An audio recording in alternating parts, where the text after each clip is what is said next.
আল্লাহর ওলি বাদশা নুরুদ্দিন উনি ঘুম থেকে উঠে আশ্চর্য হয়ে গেলেন। সৈন্য সামন্ত নিয়ে, লোক লস্কর নিয়ে, উট নিয়ে, দুম্বা নিয়ে, বাবাজি বকরি নিয়ে, হাজার হাজার উট দুম্বা বকরি নিয়ে, সৈন্য সামন্ত নিয়ে মদিনায় রওনা হলেন।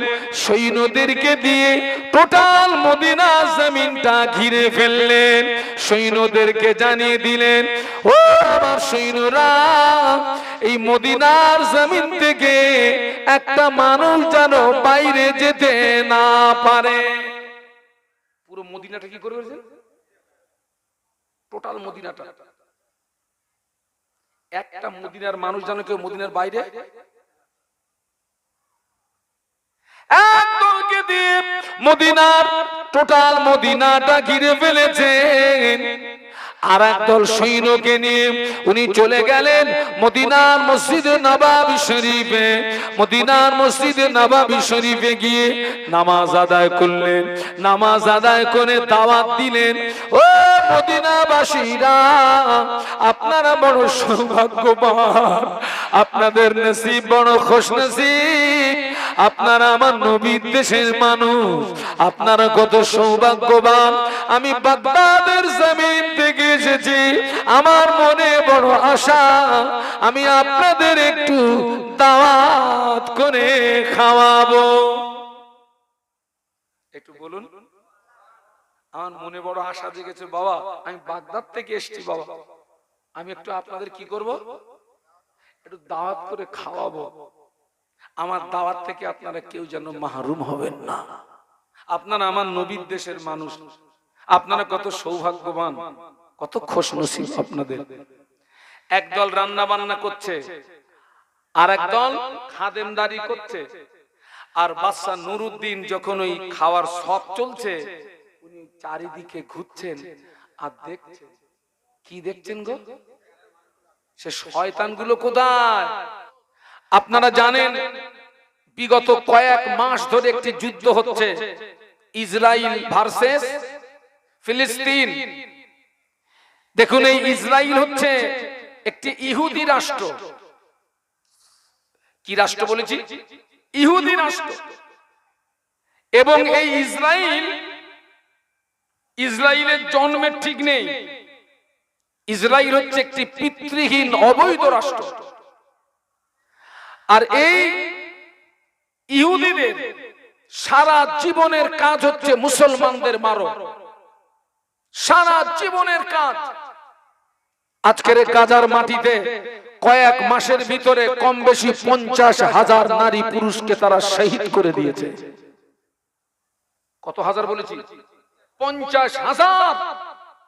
এবং লাখো মানুষ তারা অসুস্থ, তাদের ট্রিটমেন্টের কোনো পরিষেবা নেই। এবং কম বেশি 14 থেকে 15 লক্ষ মানুষ তারা ঘর বাড়ি হারিয়ে আসমানের নিচে, খালি আসমানের নিচে তাঁবুর ভিতরে তারা জীবন যাপন করছে। তাদের ভিতরে পর্যাপ্ত পরিমাণে খাদ্য নাই, পানি নাই, কিছুই নাই। অনেকে অনাহারে মারা যাচ্ছে। আপনারা ইতিপূর্বে শুনে থাকবেন, এজিদ বাহিনী কারবালার ময়দানে ফোরাত নদীটাকে যেমন ঘিরে রেখেছিল, ইমাম হোসেন রাদিয়াল্লাহু আনহু সহ 72 জন সাথীদেরকে যেমন এক ফোঁটা পানি পান করতে দেয়নি, ঠিক ততই বছর ওই ইসরায়েলের সৈন্যরা পুরো গাজাটাকে এমন ভাবে ঘিরে রেখেছে, কোন ত্রাণ সেখানে ঢুকতে দিচ্ছে না। আজকের অত্যন্ত দুঃখ এবং আফসোস, আজকের তাম পৃথিবী নীরব। 57টা মুসলিম দেশ, কটা মুসলিম দেশ বলেছি? 57টা মুসলিম দেশ। আজকের 57টা মুসলিম দেশ যদি এক হতো, ইসরায়েলের 14 পুরুষের ক্ষমতা ছিল না গাজার মাটিতে একটা বোম্বিং করা। আজকের এই 57টা মুসলিম দেশের ভিতরে একতা নেই। আজকের আমাদের ভিতরে একতা নেই। আমাদের ভিতরে একতা না থাকার কারণে, ঐক্য না থাকার কারণে এই সুযোগে অন্য সম্প্রদায়ের মানুষ আমাদেরকে ক্ষতি করছে। ঠিক বলছি না ভুল বলছি? আল্লাহর সৃষ্টিজীব ছোট্ট পিপিলিকা, পিপিলিকার ভিতরে ঐক্য আছে, পিপিলিকার ভিতরে একতা আছে, কিন্তু আল্লাহর সৃষ্টির শ্রেষ্ঠ মানুষের ভিতরে একতা। আল্লাহ কোরআনে বলেছেন লাকাদ খালাকনাল ইনসানা ফি আহসানি তাকবীম। একটু বলুন সুবহানাল্লাহ। আমরা সৃষ্টির শ্রেষ্ঠ। আমরা কি? আমরা সৃষ্টির শ্রেষ্ঠ। ছোট্ট ছোট্ট পিপিলিকা দেখবেন যখন বন্যা হয়, জমিন যখন ডুবে যায়, ওই পিপিলিকারা বাসার ভিতর থেকে বেরিয়ে বলের মতো জমাট বাঁধে, পানির উপরে ভাসে। শুধু ভাসে না, ওরা ভাসে এবং ফন ফন করে পাক খায়। দেখবেন পুরো বলের মতো গোল হয়ে যায়, ফন ফন করে পাক খায়। পাক খাওয়ার কারণ কি জানেন? যারা নিচে আছে ওরা যদি এককভাবে নিচে থাকে, ওরা তো পানিতে ডুবে কি হবে? মরে যাবে। সেই জন্য ওদের ভিতরে একতা এতটা, ওরা পাক খায়। এজন্য যারা উপরে আছে ওরা বলে তোরা যদি এককভাবে পানির ভিতরে থাকিস তোরা ডুবে মরে যাবি, তাই তোরা কিছুক্ষণ পানির ভিতরে থাক, আমরা কিছুক্ষণ উপরে থাকি, আবার আমরা এক সময় পানির নিচে চলে যাব, তোরা উপরে আসবি, তোরাও বাঁচবি আমরাও বাঁচবো। একটু জোরে বলুন, আরো মহব্বত বলুন। ছোট্ট পিপিলিকার ভিতরে একতা আছে, কিন্তু সৃষ্টির শ্রেষ্ঠ আমাদের ভিতরে। আপনি একটা যদি পরিবার দিয়ে বিচার করেন, একটা পরিবারের ভিতরে যদি 10টা সদস্য থাকে, ও সব একমত, বাপ যাচ্ছে একদিকে, ছেলে যাচ্ছে, বলুন, শাশুড়ি একদিকে, বৌমা, বাস্তব বলছি না বাস্তব বলছি? এ জাত মরবে না তো কোন জাত মরবে? আমরা মার খাবো না তো কারা মার খাবে?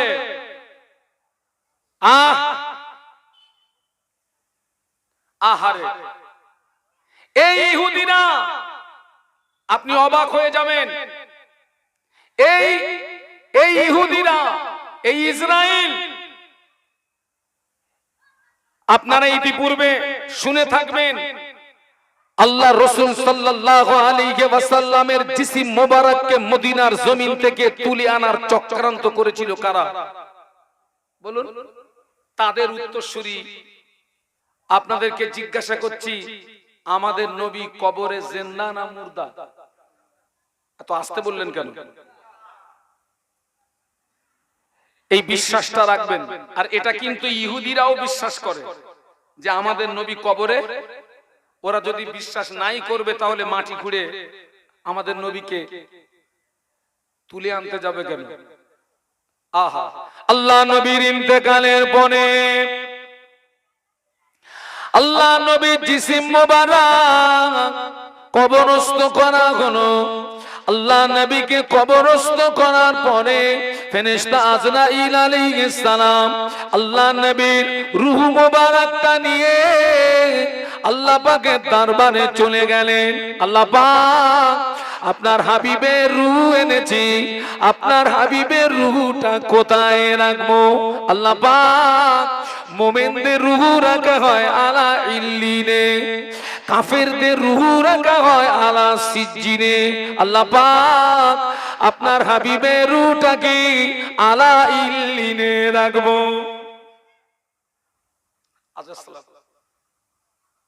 আল্লাহ বললেন না আজরাইল, আমার নবীর রূহ আলা ইল্লিনে রাখা যাবে না। আল্লাহর ফেরেশতা আজরাইল আলাইহিস সালাম বলেছিলেন, আল্লাহ পাক, তাহলে কি বিশ্ব নবীর রূহ জান্নাতে রাখবো? আল্লাহ বলেন না আজরাইল, আমার হাবিবের রূহ জান্নাতে রাখা যাবে না। কেননা আমার হাবিবের উসিলায় জান্নাত তৈরি। যে হাবিবের ওসিলায় জান্নাত তৈরি, ওই হাবিবের রূহ জান্নাতে রাখা যাবে না। আল্লাহ পাক তাহলে কি বিশ্ব নবীর রূহ আরশে আজিমে রাখবো? আল্লাহ বলেন না আজরাইল, আমার হাবিবের রূহ আরশে আজিমে রাখা যাবে না। কেন না? আমার হাবিবের কদমের ধুলিতে আমার আরশ ধন্য হয়েছে। একটু মহব্বতে বলুন না, আমার হাবিবের কদমের ধুলিতে আরশ ধন্য। সেই নবীর রূহ আরশে আজিমে রাখা যাবে না। না রাখা যাচ্ছে আলা ইল্লিন, না রাখা যাচ্ছে জান্নাত, না রাখা যাচ্ছে আরশে আজিম। আল্লাহর ফেরেশতা আজরাইল আলাইহিস সালাম বলেছিলেন, আল্লাহ পাক বিশ্ব নবীর রূহ যদি আলা ইল্লিনে না রাখা যায়, বিশ্ব নবীর রূহ যদি জান্নাতে না রাখা যায়, বিশ্ব নবীর রূহ যদি আরশে আজিমে না রাখা যায়, আল্লাহ পাক বিশ্ব নবীর রূহটা কোথায় রাখবো? আল্লাহ পাক বলেন, আজরাইল আমার হাবিবের রূহ রাখার মতো জায়গা নাই, যেখানে রাখবি ওটা আমার হাবিবের ওসিলায় তৈরি। সুবহানাল্লাহ বলতে পারলেন না? মুহাব্বতে বলতে পারলেন না? ও আজরাইল, আমার হাবিবের রূহ রাখার মতো জায়গা নাই, যেখানে রাখবি ওটা আমার হাবিবের ওসিলায় তৈরি। আমি আল্লাহ জানিয়ে দিলাম, চলে যা, আমার হাবিবের রূহ যেখান থেকে নিয়ে এসেছিলি ওই জায়গায় আবার ফিরিয়ে দিয়া। আল্লাহ নবী বললেন, ইন্নাল্লাহ তাআলা হারামা আলাল আরদে আন তাকুলা জাসাদাল আম্বিয়া। আল্লাহ পাক तमाम নবী আলাইহিমুস সালাম দিগের জিসিম মোবারক, বাদান মোবারক, শরীর মোবারককে আল্লাহ পাক মাটির জন্য খাওয়া হারাম করে দিয়েছে। একটু মহব্বতে বলুন। এই শয়তানটা গেছিল মদিনার জমিনে, মাটি খুঁড়ে সুড়ঙ্গ কেটে সুড়ঙ্গ কেটে সুড়ঙ্গ কেটে আমাদের নবীকে তুলে আনবে। আল্লাহ নবীর মাজার জিয়ারত করেছেন, এরকম কেউ এখানে আছেন? কেউ নেই। আল্লাহ রাসূল সাল্লাল্লাহু আলাইহি ওয়াসাল্লামের মাজার মুকাদ্দাসের চারিদিকে যে রেলিং দিয়ে ঘেরা, ওটা হচ্ছে সীসা দিয়ে ঢালাই করা। কি দিয়ে বলেছি?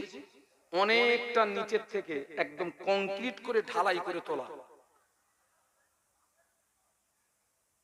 আল্লাহ রাসূল সাল্লাল্লাহু আলাইহি ওয়াসাল্লাম তৎকালীন জমানায় বাগদাদের বাদশা নুরউদ্দিনকে স্বপ্নের ভিতরে বলেছিলেন, বাবা নুরউদ্দিন, আমাকে কয়েকজন ব্যক্তি বড় কষ্ট দিচ্ছে বাবা, তুমি ওদেরকে পাকড়াও করো, ওদেরকে ধরো, ওদেরকে দৃষ্টান্তমূলক শাস্তি দাও। বাদশা নুরউদ্দিন ঘুম ভেঙে গেল, ঘুম থেকে উঠে উনি ভীত সন্ত্রস্ত হয়ে গেলেন। আমি একই স্বপ্ন দেখলাম, আল্লাহ রাসূল সাল্লাল্লাহু আলাইহি ওয়াসাল্লাম আমাকে বলছেন বাবা আমাকে কয়েকজন কষ্ট দিচ্ছে বাবা। আল্লাহ রাসূল তো এখন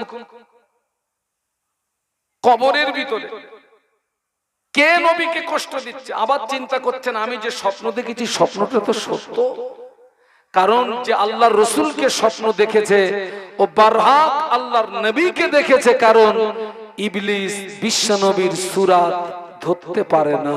একটু জোরে বলুন, জোরে বলতে পারলেন? আপনার আমার সূরত পারবে না? পারবে না।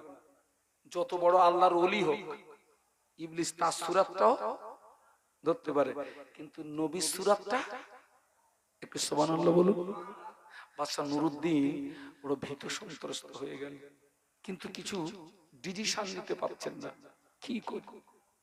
পরের দিনে আবার রাতে তাহাজ্জুদের নামাজ পড়ে শুয়ে পড়েছেন।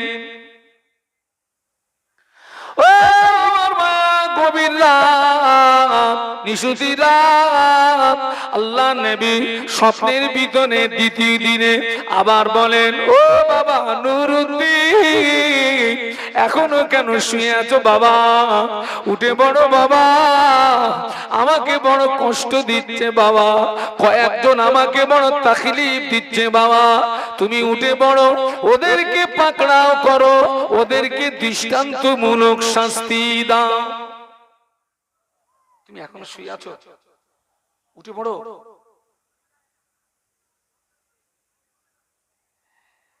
বাদশা নুরউদ্দিন দ্বিতীয় দিন স্বপ্ন দেখার পরেও কোনো ডিসিশন নিতে পারলেন না, আমি কি করি? কারণ যারা আল্লাহর রাসূলকে কষ্ট দিচ্ছে, বাদশা নুরউদ্দিন তো তাদেরকে বলুন চেনে না। তৃতীয় দিনে বাদশা নুরউদ্দিন আবার আল্লাহর ইবাদত থেকে তাহাজ্জুদের নামাজ আদায় করে আবার ঘুমিয়ে পড়েছেন। গভীর রাত, নিশুতি রাতে আল্লাহর নবী আবার স্বপ্নের ভিতরে জানিয়ে দেন, ও বাবা নুরউদ্দিন, শুয়ে থেকো না বাবা, উঠে পড়ো বাবা, আমাকে কয়েকজন বড় কষ্ট দিচ্ছে বাবা, তুমি ওদেরকে পাকড়াও করো, ওদেরকে ধরো, ওদেরকে দৃষ্টান্তমূলক শাস্তি দাও। কিন্তু তৃতীয় দিনে আল্লাহ নবী শুধু নিজে দেখা দিলেন না, ওই শয়তানদের চেহারাগুলো দেখিয়ে দিলেন। এরা আমাকে কষ্ট দিচ্ছে, এদেরকে ধরো।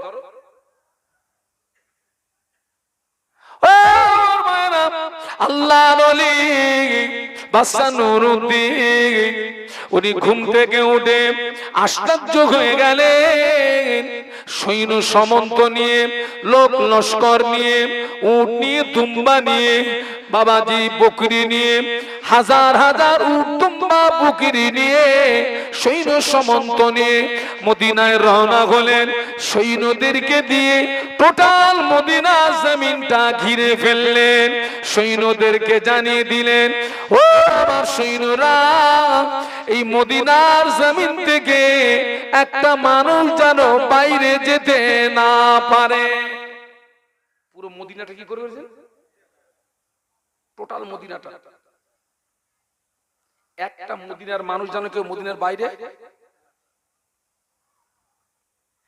একদলকে দিয়ে মদিনার টোটাল মদিনাটা ঘিরে ফেলেছেন। আর একদল সৈন্যকে নিয়ে উনি চলে গেলেন মদিনার মসজিদে নববী শরীফে।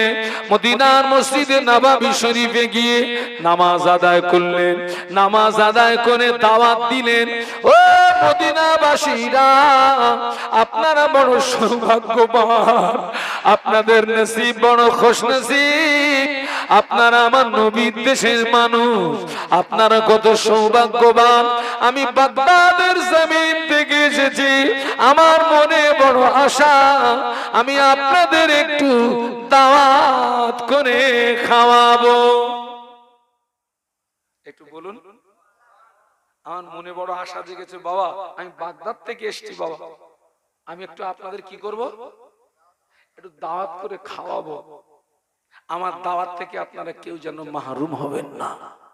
আপনারা আমার নবীর দেশের মানুষ, আপনারা কত সৌভাগ্যবান, কত খুশনসিব আপনাদের। একদল রান্না বান্না করছে, আর একদল খাদেমদারি করছে। আর বাদশা নুরউদ্দিন যখন ওই খাওয়ার সব চলছে, উনি চারিদিকে ঘুরছেন আর দেখছেন। কি দেখছেন গো? সে শয়তানগুলো কোথায়? আরে ভাই, শোল মাছ চেনেন তো নাকি? পাকাল মাছ, ওদের কি সহজে ধরা যায়? ও মাল থাকে কোথায়? ও তো কাঁদার ভিতরে। বেই এসেছে বাড়ি, আপনার মনে আশা জেগেছে বেইরে একটু শোল মাছ দিয়ে ভাত খাওয়াবো, কিন্তু ওরে ধরতে গেলে সময় লাগে। পানি যদি কম হয়, জাল ফেলে চারিদিকে কি করতে হয়? চাপা দিতে হয়। দিনের পরে দিন মদিনার জমিনে মানুষ খাওয়া দাওয়া করে, রান্না বান্না হয়, খাওয়া দাওয়া করে। বাদশা নুরউদ্দিন 5 ওয়াক্ত নামাজ মদিনার মসজিদে নববী শরীফে পড়েন আর 5 ওয়াক্ত নামাজের দাওয়াত দেন। ও মদিনাবাসীরা, কেউ যেন আমার দাওয়াত থেকে মারুম হবেন না, সকলে আমার দাওয়াত গ্রহণ করবে। আপনারা বড় সৌভাগ্যবান, কেননা আপনারা আমার নবীর দেশের মানুষ। আমি বাগদাদের জমিন থেকে এসেছি, আমার মনে বড় আশা আমি আপনাদের একটু দাওয়াত করে খাওয়াবো। কেউ বাদ যাবেন না। কয়েকদিন চলছে, খাওয়া দাওয়া চলছে, কিন্তু রেডারে আসছে না। মদিনার মানুষেরা বলছে, হুজুর আর কেউ বাকি নেই, সব খাওয়া দাওয়া শেষ। বাদশা নুরউদ্দিন বলছে, না, এখনো কিছু মানুষ আমার দাওয়াতে আসেনি। মদিনার মানুষেরা বলছে, হুজুর আমাদের ভিতরে আর কেউ বাকি নাই। বাদশা নুরউদ্দিন বললেন, না, আমি দেখতে পাচ্ছি এখনো আমার দাওয়াতে কিছু আসেনি। মদিনার মসজিদে নববী শরীফে একজন ব্যক্তি দাঁড়িয়ে বললেন, ও বাগদাদের বাদশা নুরউদ্দিন, আমার জানা মতে আপনার দাওয়াতে মাত্র কয়েকজন ব্যক্তি আসে না। তারা আল্লাহর ওলি বান্দা, তারা কারোর দাওয়াত গ্রহণ করে না। তারা সারাদিন আল্লাহর রোজার ভিতরে কাটিয়ে দেয়, আর রাতের বেলা তারা নামাজ, কোরআন তেলাওয়াত, মুনাজাতের ভিতর দিয়ে রাত কাটিয়ে দেয়। তারা কারোর দাওয়াত গ্রহণ করে না। মদিনাবাসীরা বলছে,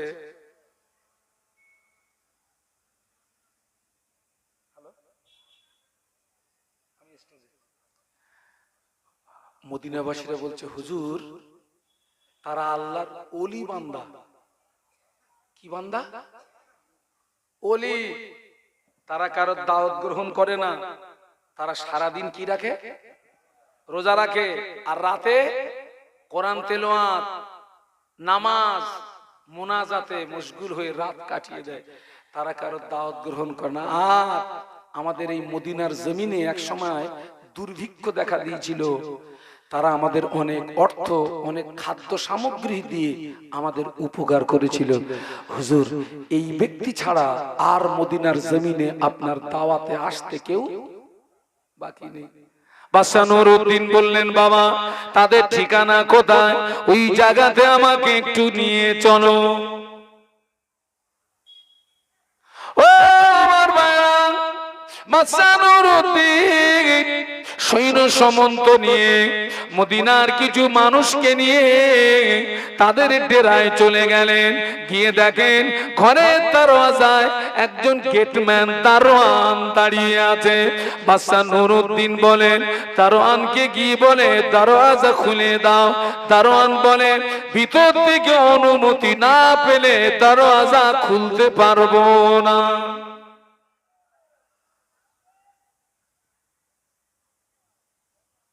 বাদশা নুরউদ্দিন একটু চড়াও হলেন, দরওয়াজা খুলে দাও। দরওয়াজা খুলে দেখে একজন নামাজে মশগুল, আর একজন কোরআন তেলাওয়াতে মশগুল, আর একজন মুনাজাতে মশগুল। ও আমার মায়েরা, বাদশা নুরউদ্দিন ঘরের ভিতরে প্রবেশ করে বাবাজি কয়েকজন ব্যক্তিকে দেখতে পেলেন, কিন্তু তাদের চেহারা দেখে আল্লাহর রাসূল স্বপ্নের ভিতরে যে চেহারা দেখিয়েছিলেন এদের সঙ্গে চেহারা মিলে গিয়েছে। বাদশা নুরউদ্দিন বলছেন, এই শয়তান, নামাজ বন্ধ কর, কোরআন তেলাওয়াত বন্ধ কর, মুনাজাত বন্ধ কর, তোদের আসল পরিচয়টা বল। মদিনাবাসীরা বলছে, হুজুর আপনি কি বলছেন? ওদের সঙ্গে আপনি ভদ্রতার সঙ্গে কথা বলুন, আপনি ওদের সঙ্গে নম্র আদবের সঙ্গে কথা বলুন, ওরা আল্লাহর ওলি বান্দা। ওদের মাথায় ছিল টুপি, মুখে ছিল দাড়ি, গায়ে ছিল নবী আনা জামা, হাতে ছিল তাসবিহ। মদিনার মানুষেরা মনে করতে এরা আল্লাহর। এই দেখেন, ওরে কুকুরের ওদিকে কি দেখতেছো, আমার দিকে দেখো, পাগল কোথাকার। মাথায় টুপি, মুখে দাড়ি, আর এই লম্বা জামা গায়ে দিলে ফেরেশতা মনে করবেন না। বর্তমান যুগ সন্ধিক্ষণে এই পোশাকে যত ধোঁকা দেওয়া যায়, অন্য পোশাকে এত ধোঁকা দেওয়া যায় না। মানলেন না? মানলেন না? আমাদের যেন ফেরেশতা মনে করবেন না। মাসানুরুদ্দি বলেছিলেন, এই শয়তান, নামাজ বন্ধ কর, কোরআন তেলাওয়াত বন্ধ কর, মুনাজাত বন্ধ কর, তোদের আসল পরিচয়টা আমায় বল। তারা বলেছিল, আমরা বাইরে থেকে এসেছি, হজ পাকে এসেছিলাম, আল্লাহর খানায় কাবা তোয়াফ করলাম, মাকামে ইব্রাহিমে নামাজ পড়লাম, জমজমের পানি পান করলাম, সাফা মারওয়া সাই করলাম, বিনা মুজদালিফা আরাফাত অবস্থান করে আমরা হজের কাজ সমাধা করে আমরা মদিনা শরীফে এসেছি আল্লাহ নবীর মাজার জিয়ারতের জন্য। কেননা আল্লাহ নবী বলেছেন, মানজারা কবরি বাদা ওয়াফাতি ফাকান্নামা দারানি ফি হায়াতি। আল্লাহ নবী বললেন, আমি রাসূলুল্লাহ আমার ইন্তেকালের পরে আমার কবরটা যে জিয়ারত করলো, আমার মাজারটা যে জিয়ারত করলো, আমি আল্লাহ নবী বলছি ওই ব্যক্তিটা যেন আমার জীবিত অবস্থায় আমার সঙ্গে তার দিদার নসিবি হলো। একটু জোরে বলতে পারলেন না? একটু মহব্বতে বলেন। এই খোকা, এই তোরা রাস্তায় বসে রয়েছিস কেন? আমার বলে কি কোনো কি রাগ টাগ আছে? এই তোকে পায়ে ধরে বলতেছি মাহফিলি আয়, এই শিগগির আয়, হ্যাঁ আয় আয় আয় তাড়াতাড়ি আয়। পাগল কোথাকার, রাস্তায় বসে রয়েছিস মাহফিলে? জোরে জোরে দরুদ আল্লাহুম্মা, জোরে জোরে বলে মাওলানা।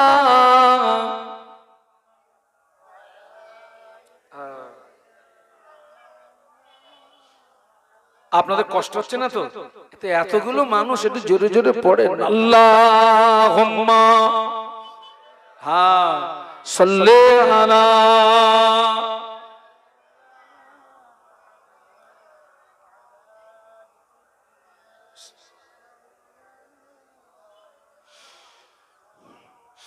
मुझे नाज है अपनी खुशकिस्मती पर, मेरे हाथ में है दामने मुस्तफा की, नगम है फुआर का ना तूफा का परो,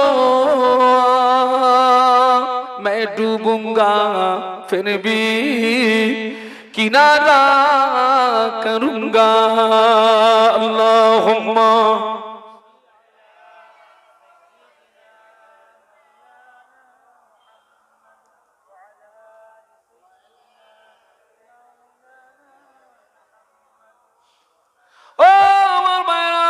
আল্লাহ নবী ১৫০০ বছর আগে নূরের জবানে বলে গেলেন, মানজারা কবরি ওয়াজাবাত লাহু শাফাআতি।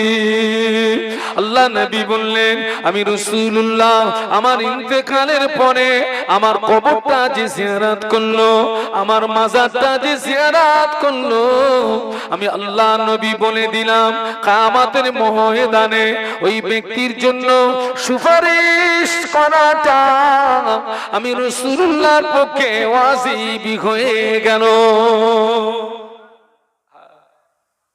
ওরা বলছে আমরা হজ করতে এসেছিলাম, হজের কাজ সমাধা করে মদিনায় এসে নবীর মাজার জিয়ারত করে নবীর মহব্বতে আর বাড়ি যাইনি। থেকে গেছি। আমরা কারোর দাওয়াত গ্রহণ করিনি। আমরা সারাদিন রোজা রাখি, রাতে নামাজ, কোরআন তেলাওয়াত, দোয়া মোনাজাতে মশগুল হই। ওদের সঙ্গে কথা বলছিলেন আর ওদের ক্ষণের ভিতরে চারিদিকে দেখছিলেন। নজর পড়ে গেল ঘরের একটা গোপন জায়গাতে কয়েকটা জামা টাঙানো, ওই জামায় কাদা মাটি দেখতে পাওয়া যায়। কি দেখতে পাওয়া যাচ্ছে?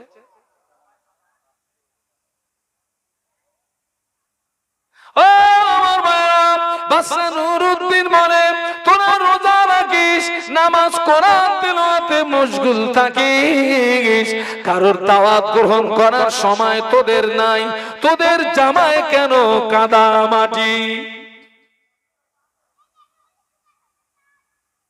আরে ভাই, মনে করুন আমার এই জায়গাটা একটা ফোড়া আছে, ফোড়া। কেউ যদি আচমকা এই জায়গা যদি চেপে ধরে তো কি হবে? হবে না, হবে না? যদি আচমকা ধরে হবে না। বাদশা নুরুদ্দিন তো একদম কি জায়গায় ধরেছেন।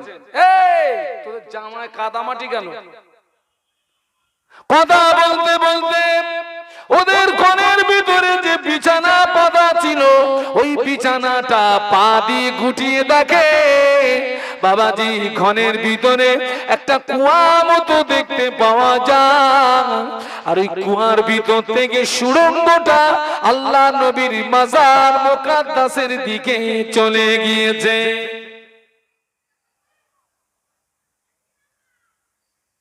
শয়তান ধরে ফেলেছে। একটু বলুন না আল্লাহু আকবার, একটু জোরে বলুন, আরো জোরে বলুন। এটা কি? মদিনার মানুষেরা অবাক। আমরা যাদেরকে আল্লাহর কি ওলি মনে করতাম, আশ্চর্য ব্যাপার। ওরা পরিচয় বলল, এবারে আমাদের আসল পরিচয় নেই। আমরা জাতে মুসলিম নই, আমরা গোলাম জাতে ইহুদি। আমরা কি?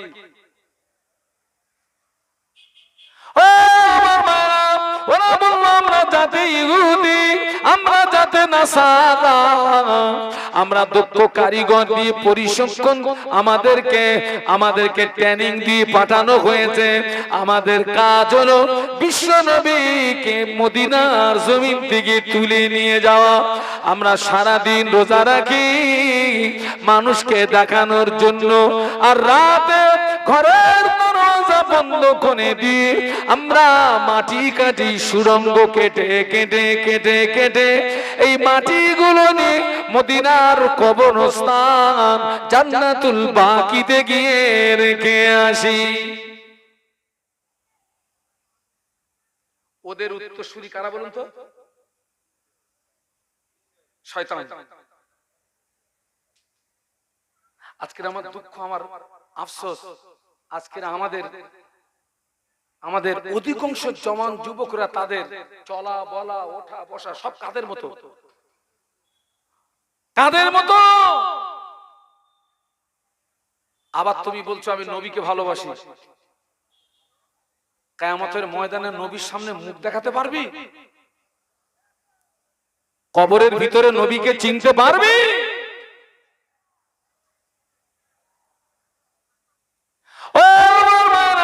ওরা ছিল জাতে ইহুদি, ওরা ছিল জাতে নাসারা। আমাদের কাজ হলো আমরা মদিনার জমিন থেকে বিশ্বনবীকে তুলে নিয়ে যেতে এসেছি। কেননা মুসলমানরা দাবি করে আমাদের নবী জীবিত। আমরা এই মুহাম্মাদের লাশটাকে তুলে নিয়ে গিয়ে মুসলমানদের সঙ্গে চ্যালেঞ্জ করব।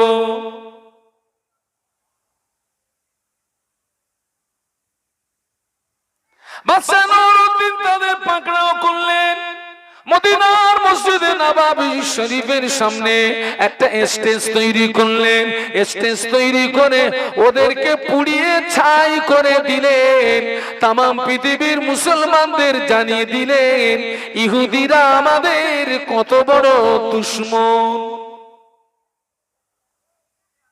আজও সেই দুশমনি চলছে না বাবা? গাজার সবচেয়ে বড় হসপিটাল হচ্ছে শেফা হসপিটাল।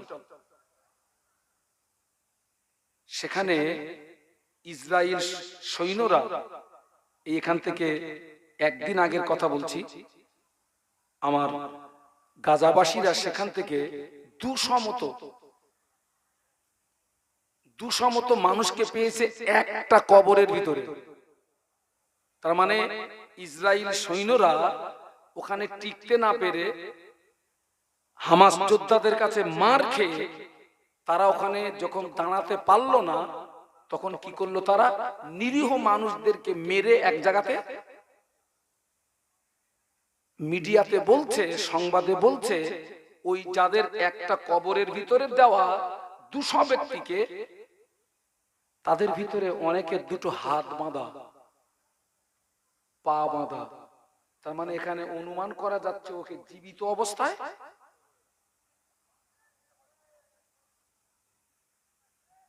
আজকে তামাম পৃথিবী নীরব।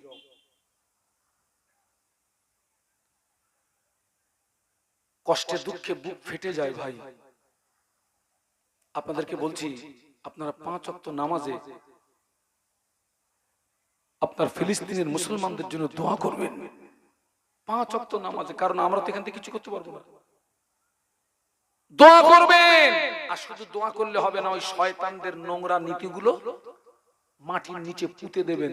আমার নবীর আদর্শটাকে জীবিত করবেন।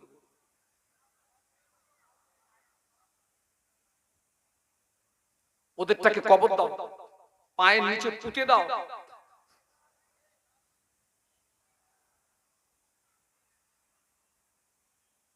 ও ছেলে যুবকেরা, ওরা আমাদের নবীকে আনতে পারলো না, ওরা আমাদের নবীকে আনতে পারলো না। আল্লাহ পাক আমাদের নবীকে হেফাজত করলেন। বলুন সুবহানাল্লাহ, আরো জোরে বলুন সুবহানাল্লাহ। ওই ইহুদিরা, ওই নাসারারা পরবর্তী পদক্ষেপ নিল, কোরআন বিনষ্ট করে দেবে, কোরআন ধ্বংস করে দেবে, কোরআন বিনষ্ট করে দেবে, কোরআন ধ্বংস করে দেবে।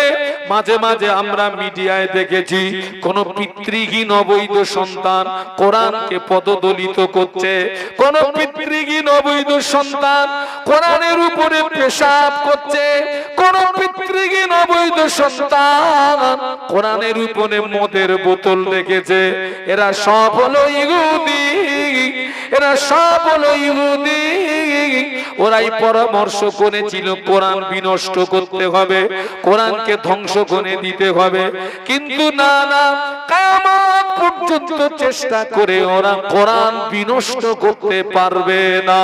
কেননা তামাম পৃথিবীর জমিনে যত কোরআন শরীফ, টোটাল কোরআন শরীফ গুলোকে নিয়ে আজকে রাতে যদি আটলান্টিক মহাসাগরে ডুবিয়ে দেওয়া হয়, তামাম পৃথিবীর জমিনে যত কোরআন শরীফ, ওই কোরআন শরীফ গুলোকে নিয়ে আজকে রাতে যদি পুড়িয়ে ছাই করে দেওয়া হয়, আল্লাহর নামে শপথ করে বলছি, আগামীকাল পূর্ব দিক দিয়ে সূর্য ওঠার আগে আবার নতুন কোরআন জন্ম নেবে। কেননা তামাম পৃথিবীর জমিনে আমার আল্লাহ পাক তার লক্ষ লক্ষ বান্দা বান্দীদের সিনার ভিতরে কোরআন হেফাজত রেখেছে। জোরে বলতে পারলেন না? জোরে বলতে পারলেন না? তাকবীর দেন, নারায়ে তাকবীর।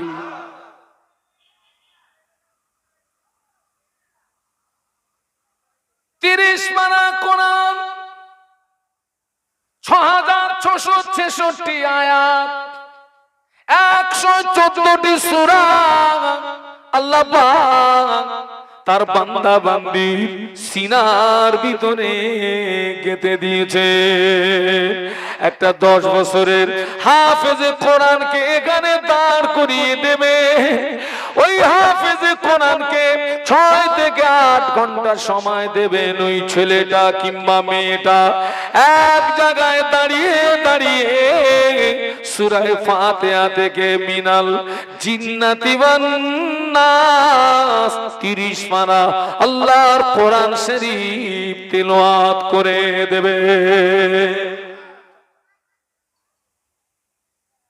ছেলেরা, যুবকেরা, এই আমার দিকে তাকা। তোদের পায়ে ধরে বলে যাচ্ছি, ও শয়তানদের নোংরা নীতি পুঁতে দে। তোমার নবীর আদর্শটাকে জিন্দা করো। ওদের নোংরা নীতি কবর দিয়ে দে। তোমার নবীর আদর্শটাকে তুমি জীবিত করো। আজকের তামাম পৃথিবীর জমিনে অশান্তির আগুন দাউ দাউ করে জ্বলছে। প্রত্যেকটা জায়গায় ওই শয়তানদের হাত। যত জায়গায় অশান্তির আগুন জ্বলছে প্রত্যেকটা জায়গায় শয়তানদের হাত। বিশ্বের দাদা আমেরিকা একদিকে বলছে তারা যুদ্ধ চায় না, আবার অপরদিকে ইসরায়েলকে কি করছে? অস্ত্র দিচ্ছে।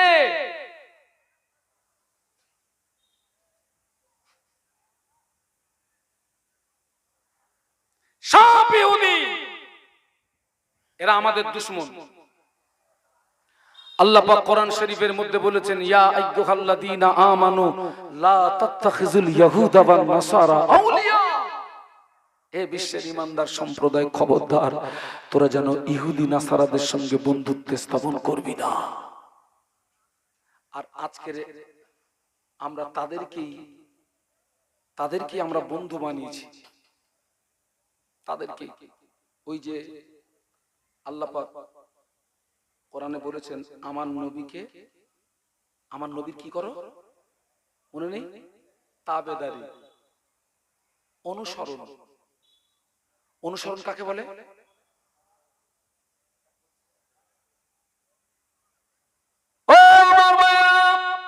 মনে করুন এই মাওলানা আপনাদের মসজিদের ইমাম সাহেব, আমি ওনাকে অনুসরণ করি। এই ইমাম যেভাবে হাঁটে আমি ওইভাবে হাঁটি। আপনাদের ইমাম যেভাবে কথা বলেন আমি ওইভাবে কথা বলি। আপনাদের ইমাম যেভাবে আহার করেন আমি ওইভাবে আহার করি। এর নাম হলো অনুসরণ। এর নাম কি? ইমাম যায় ডান দিকে, আমি যাই বাম দিকে। এর নাম কি? বলুন বলুন। এর নাম হলো বিরোধিতা করা। কি করা? ও ছেলেরা, যুবকেরা, শুনে রেখে দাও, আল্লাহ নবী ১৫০০ বছর আগে নূরের জবানে বলে গেলেন, মান তামাসসাকা বিসুন্নতি ইন্না ফাসাদি উম্মতি ফালাহু আজরু মিয়াত শাহীদ।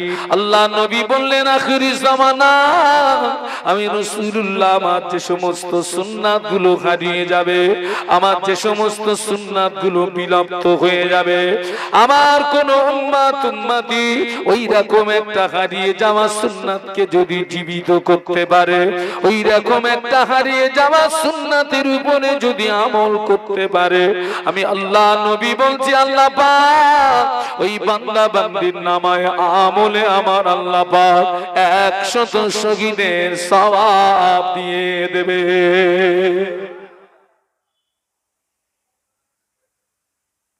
১০০ শহীদের সওয়াব।